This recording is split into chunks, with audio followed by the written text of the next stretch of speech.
পেছনে পাহাড়, আমরা ওখানেই যাব।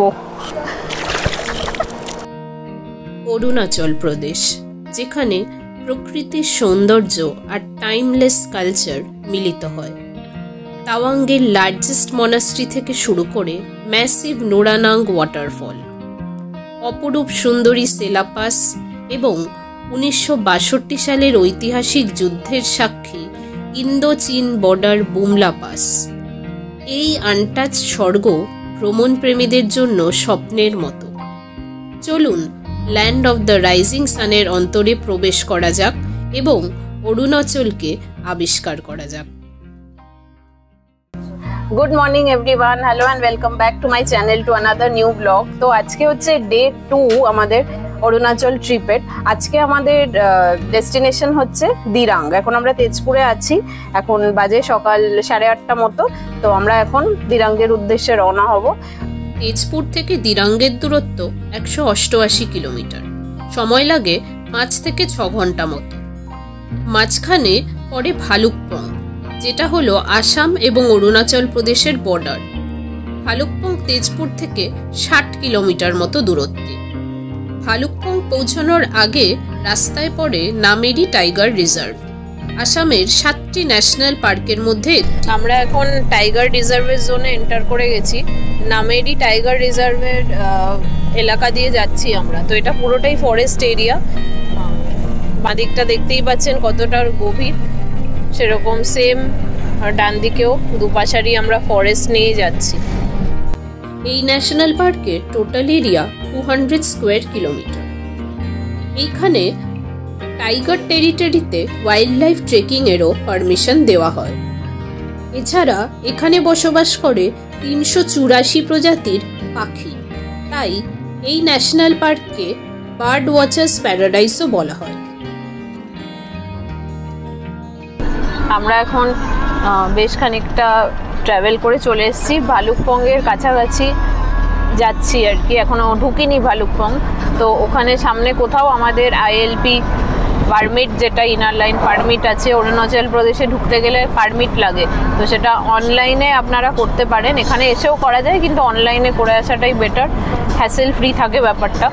অনলাইনে আমি ডেসক্রিপশন বক্সে ওয়েবসাইটের লিঙ্ক দিয়ে দেবো, সেটা ফলো করে আপনারা ILP করতে পারেন। তো যদি 2 দিনের মধ্যে থাকেন তাহলে 200 টাকা নেয়, আর যদি সেটা মোর দ্যান 2 ডেজ হয়ে যায় তখন সেটা 500 রুপিস পার হেড হয়। ওটা ডেসক্রিপশন বক্সে আপনাদের দিয়ে দেবো।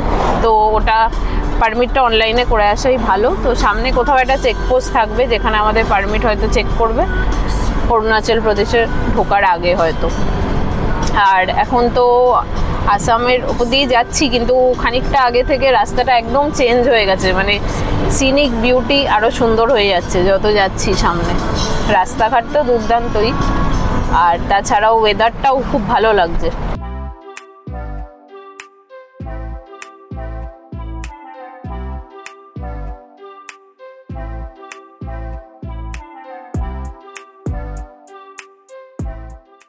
আমরা এখন রাস্তায় যেতে যেতে একটা পয়েন্টে এসে দাঁড়ালাম। এখানে একটা নদী বয়ে যাচ্ছে, কামেং নদী বয়ে যাচ্ছে। তো ওটার ভিউটাই দেখুন কি সুন্দর লাগছে। এই যে আমাদের গাড়ি এখানে দাঁড়িয়েছে আর এইদিকে নদী। আমরা ওইখানটা যাব একটু হেঁটে হেঁটে, জলের ফ্লো ভালোই আছে। কিন্তু এটা কি আরও ভরা থাকে নাকি? কামেং নদী হলো ভারতের ব্রহ্মপুত্র নদীরই একটি উপনদী।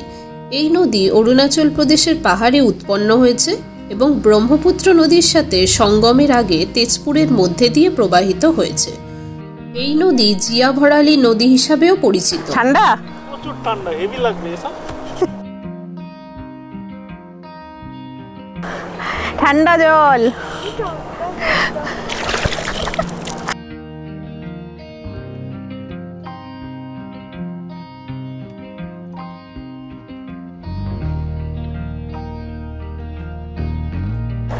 ওই পেছনে পাহাড়, আমরা ওখানেই যাব। একই রিয়া, কত নেমে গেছিস? সাঁতার কাটবে মনে হচ্ছে এবার। ও পুরো আরো নেমে গেছে। অরি এসছে।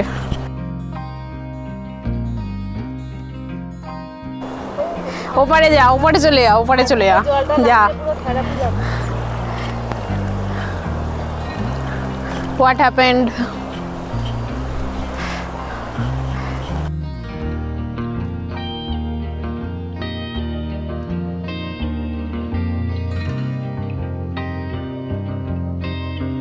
এবার আমরা এগিয়ে চললাম ভালুকপঙ্গের দিকে।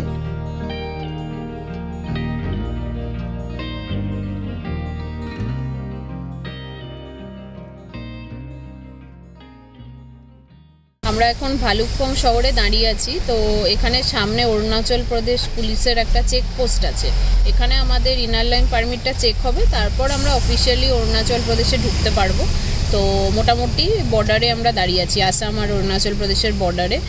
আর ইনার লাইন পারমিটের ব্যাপারে তো বললাম, অনলাইন করে আসাই ভালো। এখানে 2 দিন অবধি থাকলে 200 টাকা পার হেড নেয়, আর 2 থেকে 14 দিনের মধ্যে যদি থাকেন তাহলে 500 রুপিস পার হেড। তো আমাদের 500 রুপিস পার হেড করেই লেগেছে, যেহেতু আমরা 5 থেকে 6 দিন মতো থাকবো অরুণাচল প্রদেশে।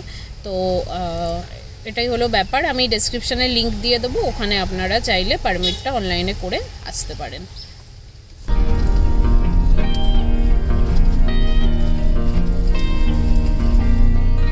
এখন আমরা অরুণাচল প্রদেশে ঢুকে গেলাম, পারমিট চেক হয়ে গেল আমাদের।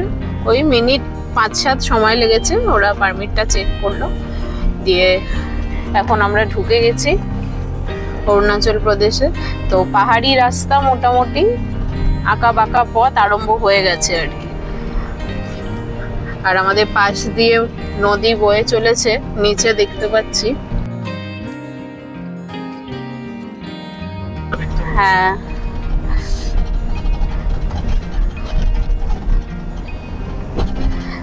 we are officially into Arunachal Pradesh. পাশ দিয়ে আমাদের নদী বয়ে চলেছে।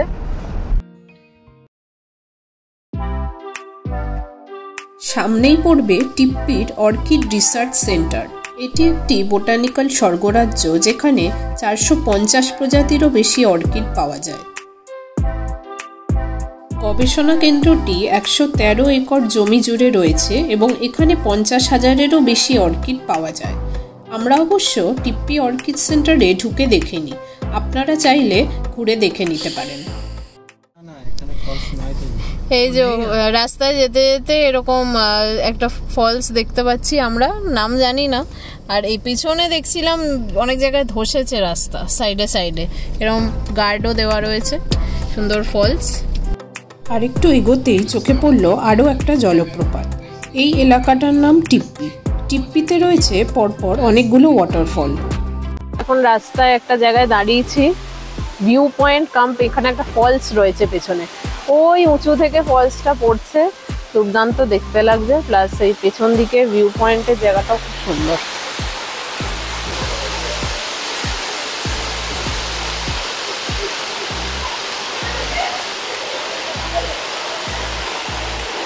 পাথরগুলো জাস্ট দেখুন কিভাবে ঝুলে আছে।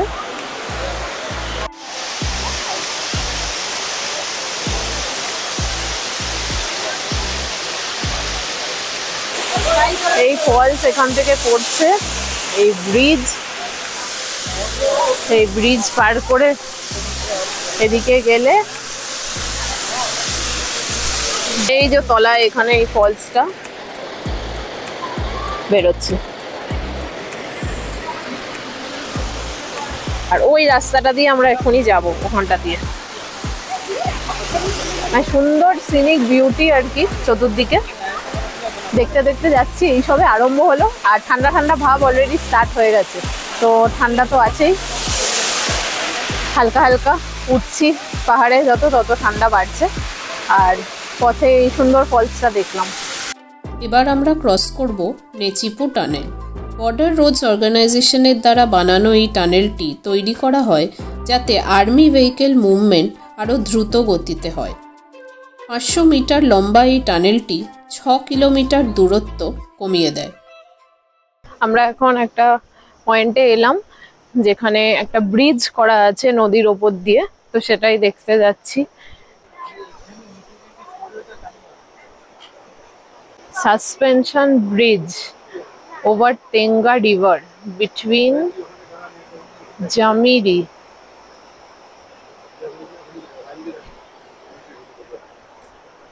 weak bridge, only 10% at one time.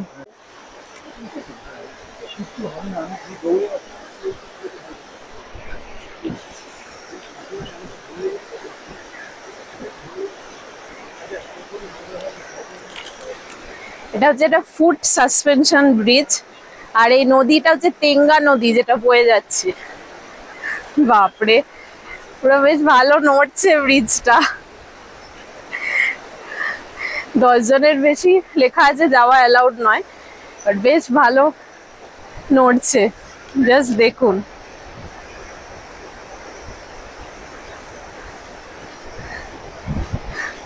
কাঠের অবস্থা যে খুব ভালো তা নয়।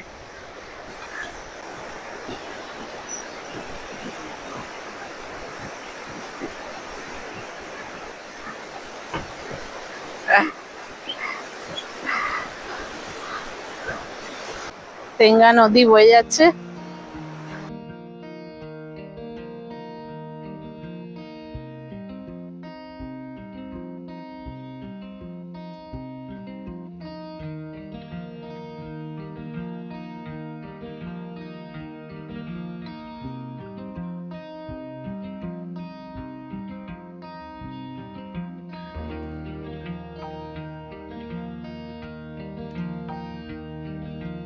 এই যে সাসপেনশন ব্রিজ, আর ওখানে কিছু খাওয়ার দোকানও আছে। জায়গাটার নাম জেমিরি। এখানে চাইলে লাঞ্চও করে নিতে পারেন আপনারা। আমরা একটু এগিয়ে গিয়ে করব বমডিলাতে।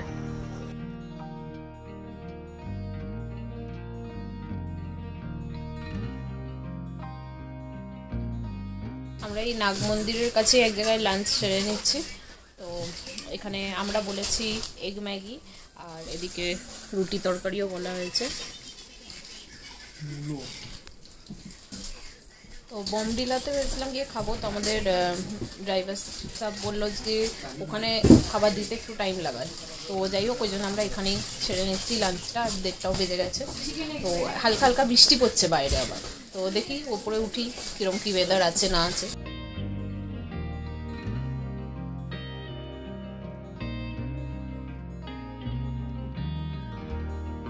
হোটেলে আমরা খাওয়া দাওয়া করলাম, কেসাং হোটেল।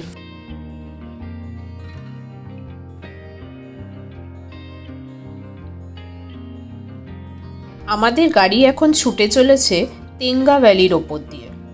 তেঙ্গা ভ্যালি একটি সুন্দর গ্রাম এবং অরুণাচল প্রদেশের পূর্ব হিমালয়ের ক্যান্টনমেন্ট শহর, যা সমুদ্রপৃষ্ঠ থেকে 6500 ফুট ওপরে অবস্থিত। পর্যটকেরা উপত্যকাটিকে একটি দীর্ঘ যাত্রার পর প্রাকৃতিক বিরতি হিসাবে বিবেচনা করে।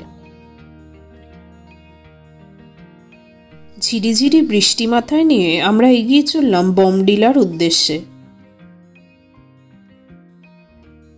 আমরা এখন বমডিলা শহরের মধ্যে দিয়ে যাচ্ছি। ঢুকে গেছি বেশ কিছুক্ষণ বমডিলা। এখন বেশ সুন্দর একটা পাহাড়ের কোলে সাজানো গোছানো অর্গানাইজড ছোট্ট শহর মতো দেখতে পাচ্ছি। আর একটা মোনাস্ট্রি আছে, সেটা আমরা দেখব।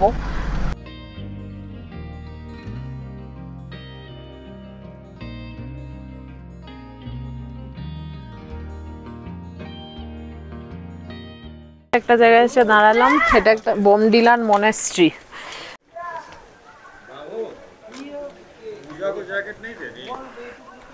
মনাস্ট্রিটার চারপাশে ঘুরে ঘুরে দেখছি।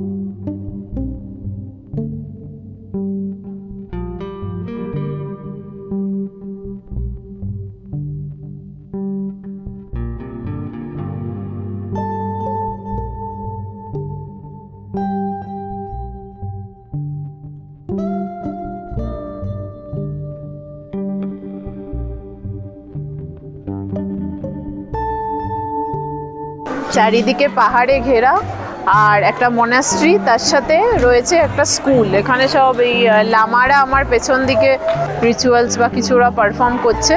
তো এইরকম পাহাড়ের কোলে এত সুন্দর একটা স্কুল থাকলে মানে পড়াশোনা করতে ইচ্ছাই করবে না।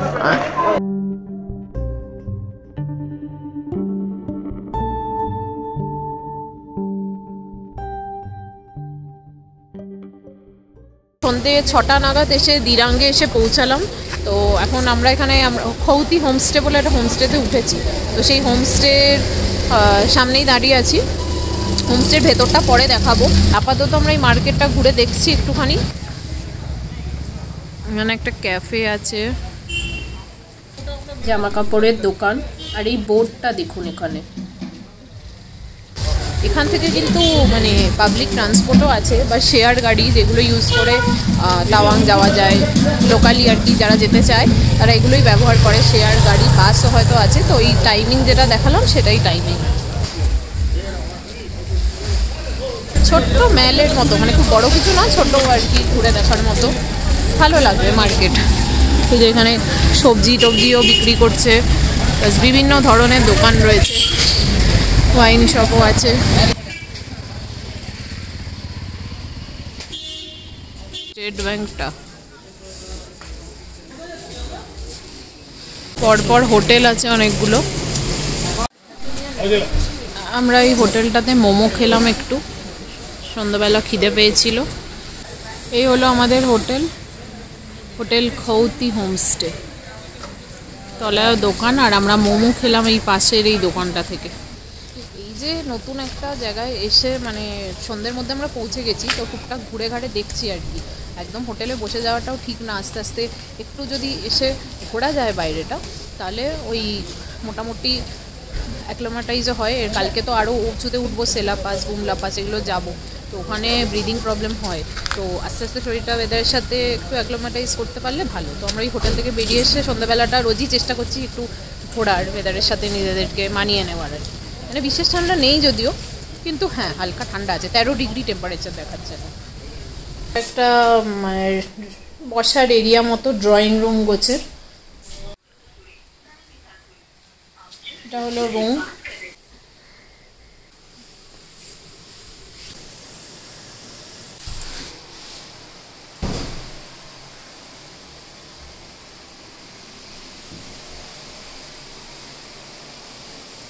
আমরা রয়েছি একটা হোমস্টেতে।